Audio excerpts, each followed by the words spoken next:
చూసుకోవాలి. ఆధార్ కార్డు కొట్టాలి.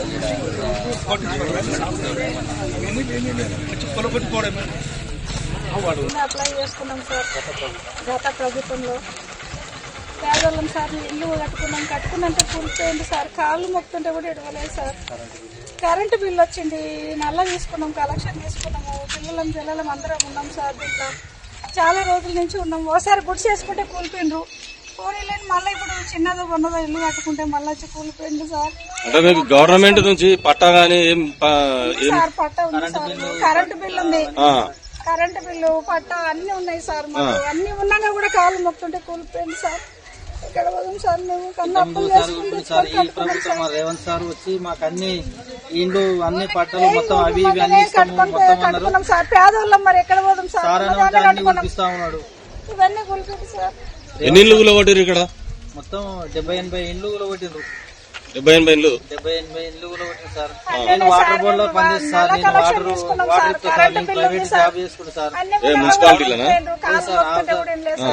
ఎస్ఎస్బీలో చేసుకుంటా సార్. అదే మన హైదరాబాద్ లో రూలింగ్ లో వాటర్ ఇస్తా. నా భార్యని ఇక్కడ పెడతా. నేను అప్పుడప్పుడు పోయేస్తా సార్. నేను మా భార్యని ప్రాణం బాగాలేకపోతే హైదరాబాద్ పోయినాము. రాత్రి 2 గంటలకు వచ్చి కూలిపోయింది సార్. నా బైక్ కూలిపోయింది. నావన్నీ నా మంచాలు, నా సామాను, నా సిలిండరు అవన్నీ నాశనమైంది సార్. మాకేం లేదు సార్. మాకు చెక్ చేసుకోమని సార్. మాకేం ఆధారం లేదు. వీరికి 2 సార్లు సార్. 2 సార్ల నుంచి పోలీస్ స్టేషన్ లో కూడా మా పేరు రాకపోయింది సార్. అప్పుడు కూడా 2వ ఇంక్వైరీ 3 సార్లు ఎంక్వైరీ చేసింది సార్. పోలీస్ స్టేషన్ కూడా అమ్మ ఈడి వరకే కట్టుకుని ఇంతవరకు కట్టుకోండి, ఇంకా మళ్ళీ ఎక్స్ట్రా కట్టుకోదంటే ఉన్నంతల్ని కట్టుకొని ఉన్నాం సార్. ఉన్నప్పుడు మాకు సార్ 60 గజాలు సార్. 60 గజాలు ఇచ్చింది సార్ అప్పట్లో. అదే కట్టుకున్నాం సార్. మాకు ఏం లేవు సార్. 2-3 లేవు, ఏం లేవు సార్. ఒకసారి గుడిసె కూలిపోయింది సార్. గుడిసె కూలిపోయినాక మళ్ళా 7 వరకు కట్టుకోండి అమ్మా ఏం కాదంటే ఉన్న 60 గజాల కాడి కట్టుకున్నాము. నల్ల కలెక్షన్ తీసుకున్నాము. కరెంటు బిల్లు ఉంది, అన్ని ఉన్నాయి. రాత్రి చెప్పకుండా వచ్చి కులుపుతూనే ఉంటారు సార్. కాళ్ళ ఏళ్ళ మొక్కుతుంటే కూడా ఎదుగుతలేరు సార్. అట్లే కులుపుతుండ్రు. పానాలు బాగాలేక కట్టుకున్నాం సార్. మొత్తం బైక్ సార్ 60-70 వేల బైక్ నాశనమైంది సార్. బైక్ మొత్తం బైక్ ఉన్నాక కూడా అట్లే పీకేసింది సార్. లోపల నా వంట సామాన్లు ఉన్నాయి సార్. అన్ని ఉన్నాయి. మొత్తం ఇచ్చేసింది సార్. గవర్నమెంట్ తెలుసుకొని మాకు ఏదైనా ఆధారం సార్. మేము భక్తులు ఉన్నాం సార్. నోటీసులు ఇట్లా ఇచ్చారు? ఏం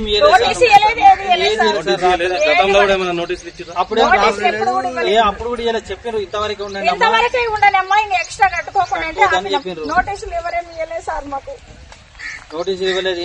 మాకు ఎన్నో సార్లు మేము కలెక్టర్ ఆఫీస్ కాడికి పోయినాము. ఎంతో సార్లు పొడిషన్ పోయించినాము. పోలీసులతో కూడా మా పేరు రాసుకుపోయినారు. 58 కింద అప్లై చేసుకోమంటే అప్పుడు అప్లై చేసినాము. ఎన్నో చేసినాము సార్. నేను అంటే మీ ఏరియా కౌన్సిలర్ ఉన్నాడా? తెలంగాణ పట్టాలు ఇస్తాం బాబా అని తీసుకున్నాడు.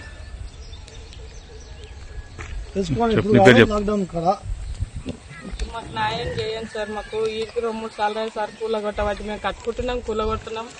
మాకు పట్టకాయిదాలు ఇస్తామని ఇస్తలేరు సార్. మాకు ఎట్లా ధర్మం చేయండి. మాకున్నది ఆధార్ విద్య సార్. మాకు ఏం లేదు. మేము కూలి కష్టం చేసుకునేటోళ్ళం. మాకు ఇది ఒక్కటి నిలబెట్టండి సార్. మాకు గరీబ్ వాళ్ళని చేస్తున్నారు సార్. మాకు ధర్మం చేయండి సార్. ఇది ఒక్క న్యాయం నిలబెట్టాలి సార్. మాకు పట్ట కాయిదాలు ఇస్తామన్నారు. కాయిదాలను తీసుకెళ్ళింది సార్. ఇంతవరకు మాకు ఇవ్వలేరు.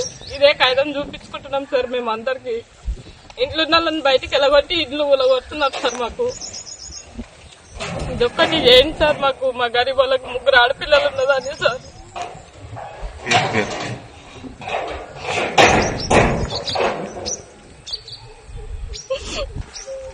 ఇంటి నెంబర్ కడుతున్నా, ఇంటి ట్యాక్స్ కడుతున్నా, అన్ని కడుతున్నా సార్. కావాల్సి అన్ని చెక్ చేసుకోండి సార్.